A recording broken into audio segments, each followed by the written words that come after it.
Oi, pessoal. Olha só, a aula dessa semana vai ser um sistema novo, tá? É o sistema cardiovascular. E da página 38. E uma dica para vocês é abrir o livro nessa página e já colocar o título e o primeiro parágrafo, que diz assim, ó: o sistema cardiovascular é responsável pela circulação do sangue no organismo e inclui, além do sangue, os vasos sanguíneos e o coração. Então, nessa primeira parte da aula, eu separei algumas imagens para vocês sobre aspectos gerais do sistema cardiovascular, sobre a diferença entre os três tipos básicos de vasos sanguíneos, que são as artérias, as veias e os capilares, e que tipo de sangue cada um carrega, cada um transporta, tá? E por último, o sangue, a composição do sangue, os componentes do sangue. Numa próxima aula, a gente vai estudar um pouquinho o coração mesmo, tá? O músculo coração.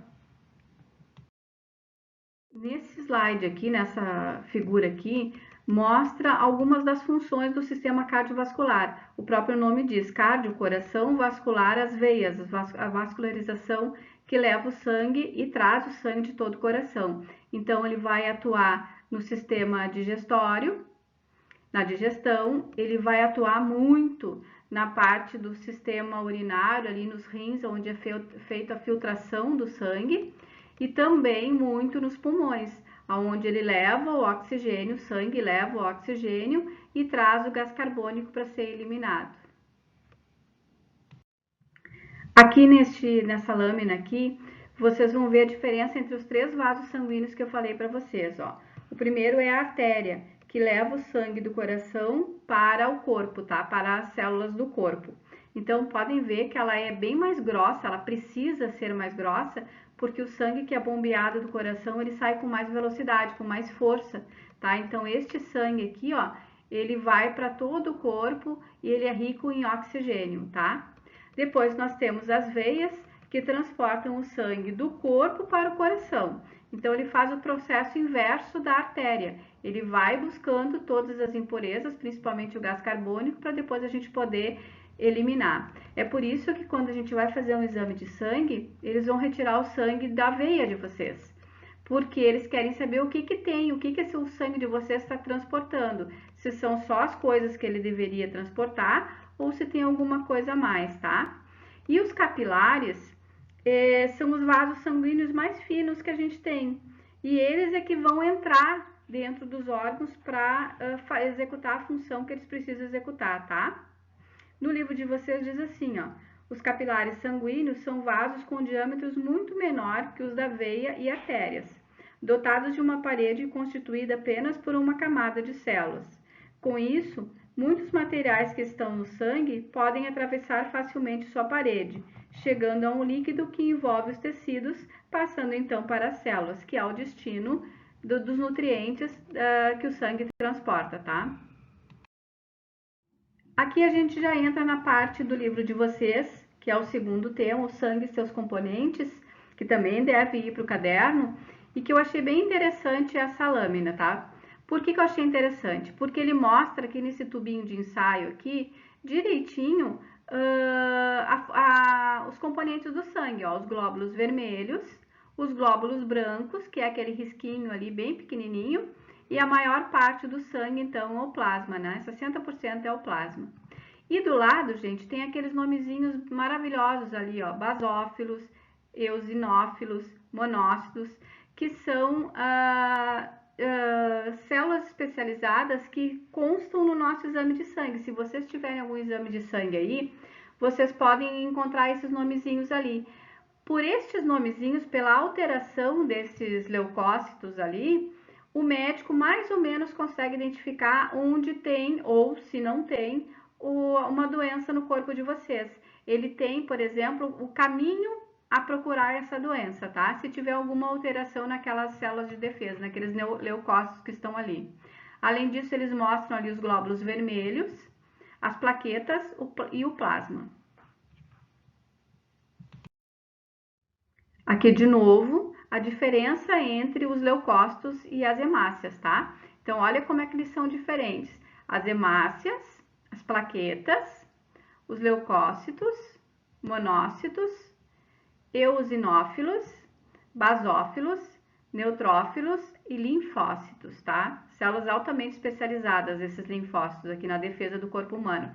O núcleo deles é diferente, o formato é praticamente igual, tirando as plaquetas, né? Mas o núcleo pode ver que tem uma diferenciação bem legal em cada um deles. Então, aqui estão as hemácias, né? Os nossos glóbulos vermelhos. Então, hemácias ou glóbulos vermelhos são ricos em hemoglobina e essa hemoglobina é a que dá a cor avermelhada ao sangue, tá? São as células sanguíneas mais numerosas, entre 45% e 50% do volume total de sangue. Há aproximadamente 5 milhões dessas células em 1 milímetro cúbico, cerca de uma gota de sangue. Então, olhem só, 5 milhões em uma gota de sangue.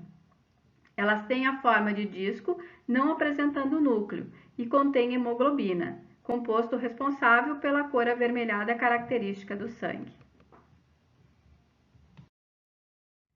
Os leucócitos ou glóbulos brancos, maiores que as hemácias e com função de defesa. Atualmente, nessa pandemia que a gente está vivendo, né, gente? Estas células aqui são importantíssimas, não que elas não fossem antes, mas agora elas são tudo para nós, né? Então, os glóbulos brancos, também chamados de leucócitos, são células sanguíneas nucleadas maiores que os glóbulos vermelhos e presentes no sangue em menor quantidade, entre 5.000 a 10.000 milímetros cúbicos em condições normais. Essas células têm a função de defesa contra agentes estranhos ao organismo, como bactérias, vírus e materiais tóxicos. Há vários tipos de glóbulos brancos, e a gente viu, né, a variedade de glóbulos brancos, e cada um atua de uma forma específica no corpo de vocês. Nesse slide aqui eu não preciso nem explicar muito, fala sobre as plaquetas e o que é mais importante delas ali eu já deixei escrito para vocês copiarem no caderno, tá? Aqui também eu procurei escrever para vocês colocarem no caderno depois. Tempo de duração de uma plaqueta de 5 até 9 dias. A figura mostra o processo de coagulação do sangue. Então ali o sangue está normalmente fluindo pelo nosso corpo. A gente cai, se machuca, tem uma lesão, há perda de células sanguíneas, vocês podem notar que as células estão saindo ali do corpo, a ruptura do tecido epitelial, né? E imediatamente o que acontece? As outras células começam a coagular, elas começam a se juntar e começam a formar uma espécie de tampão para que pare de sair aquele sangue. A gente pode ver isso, né? Que é o que a gente chama que parece que o sangue está coagulado, ele fica mais escurecido.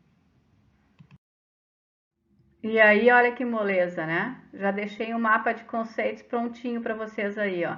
Só que esse mapa aqui, ele é de toda a matéria, tá? A parte do coração a gente não viu ainda, mas a parte de vasos sanguíneos eu passei nessa aula de vídeo aqui para vocês, tá? Se quiserem copiar no caderno e escrever o que vocês não entendem e buscar as respostas no livro, vai ser ótimo. Então, essa aí é a nossa aula dessa semana, tá, gente?